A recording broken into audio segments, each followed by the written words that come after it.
Bonjour Mohamed Lamine Sagna. Bonjour.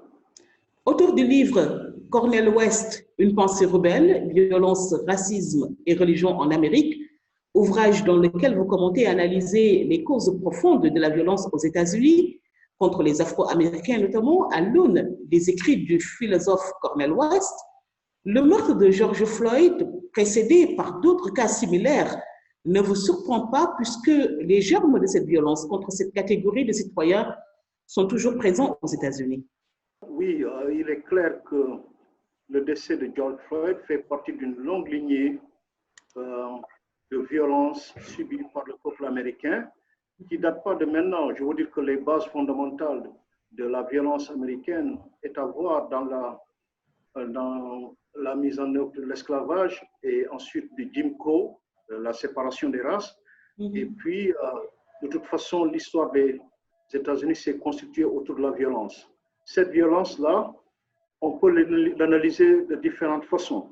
Mais j'ai choisi l'angle d'attaque à partir de la pensée de notre singulier, Cornel West, qui lui-même est africain-américain, donc qui vit dans sa chair ce qui se passe aux États-Unis, cette violence-là. Alors, Cornel West pointe trois mythes fondateurs des États-Unis et trois dogmes. Les mythes fondateurs, c'est d'abord le mythe du cow-boy. Donc, c'est celui-là qui est là avec son pistolet qui va conquérir.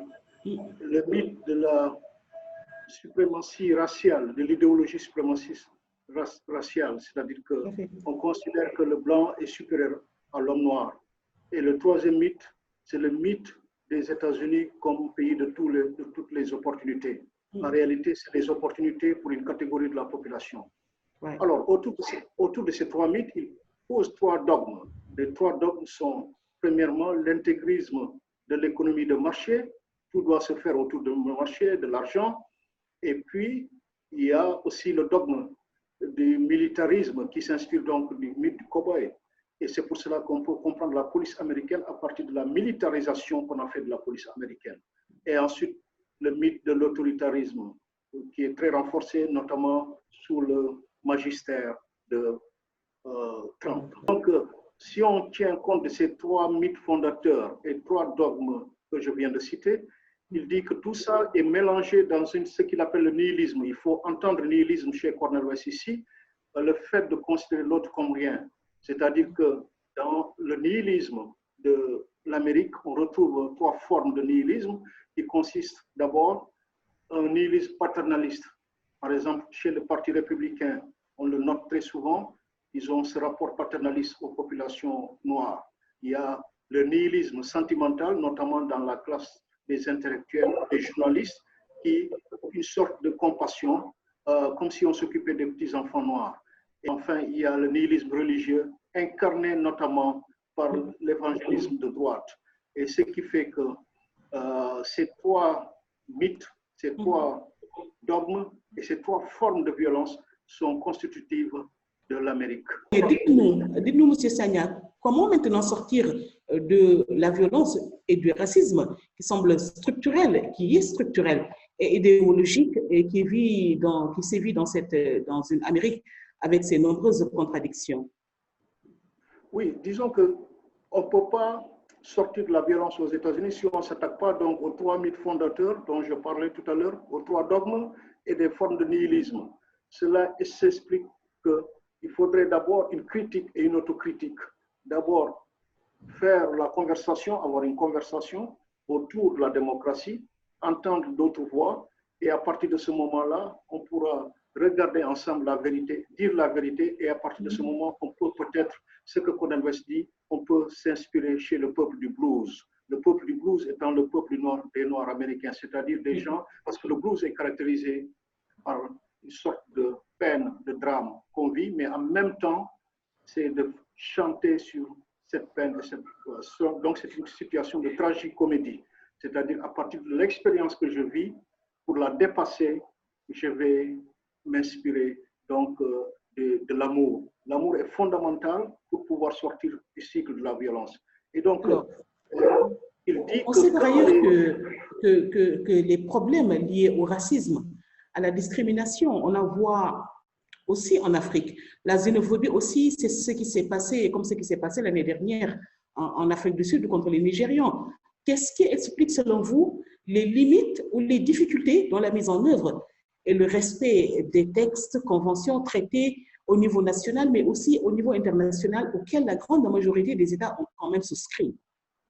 Oui, euh, au niveau national et international, il y a une sorte de contradiction fondamentale parce qu'il y a une doctrine qui consiste à dire que tous les États du monde doivent défendre leurs intérêts.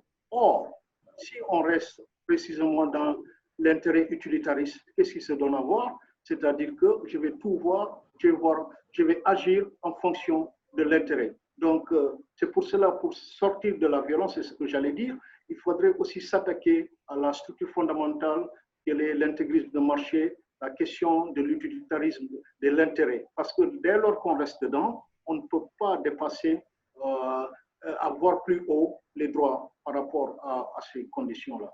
Donc, je crois que ce qui bloque en Afrique et partout l'exécution des traités, je crois que c'est l'opposition de la notion d'intérêt de la nation. Or, fondamentalement, l'être humain doit être au-delà des questions d'intérêt. Et donc, la sortie de la violence, encore, c'est de s'attaquer non seulement aux structures qui font que la police, le militarisme, mais aussi c'est s'attaquer aux inégalités et aux injustices du point de vue économique.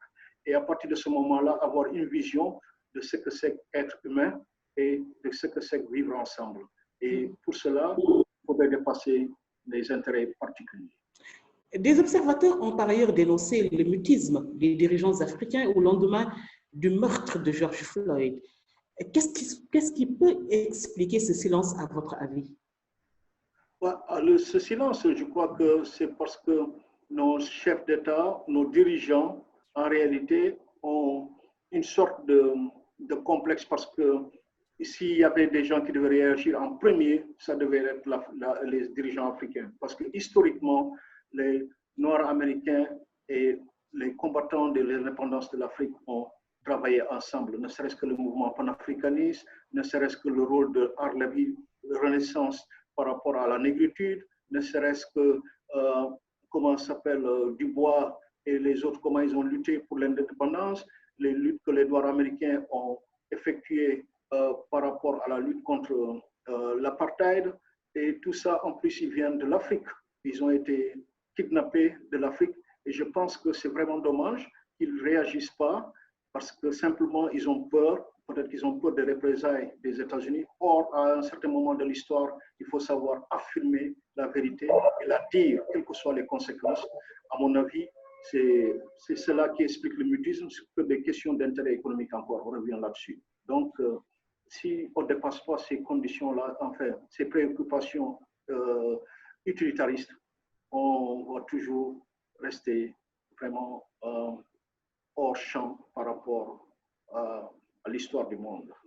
Merci beaucoup, Mohamedou Lamine Sagna. Merci tout le monde de nous avoir suivis. Au revoir. Merci à vous.